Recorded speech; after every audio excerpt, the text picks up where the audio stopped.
Chinese balsam നിറഞ്ഞു പൂക്കുമ്പോൾ അടുത്തടുത്ത് വെച്ച് കഴിഞ്ഞാൽ ഭംഗി കൂടുമല്ലോ എന്ന് കരുതിയിട്ടാണ് ഈ ചൈനീസ് ബാൾസം മുഴുവൻ ഇത്രയും അടുപ്പിച്ച് അടക്കി വെച്ചത്.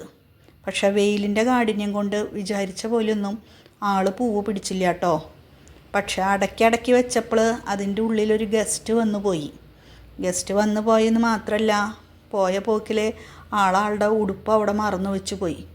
പക്ഷെ അത് കണ്ടപ്പോൾ നമുക്കുള്ളിലൊരു പേടി ചെറുതായിട്ട് തോന്നൂലോ.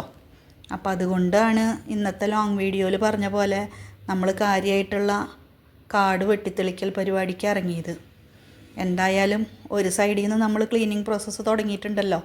നമുക്ക് ഇവരെയൊക്കെ ഒന്ന് അടക്കി ഒതുക്കി സ്ഥലമൊക്കെ ഒന്ന് മാറ്റി കറക്റ്റ് ചെയ്ത് വെച്ച് നോക്കാം, പൂക്കോന്നറിയണമല്ലോ.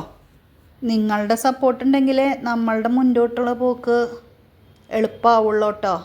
അപ്പോൾ കമൻറ്റ് ചെയ്യാനും സബ്സ്ക്രൈബ് ചെയ്യാനും മറക്കരുതേ.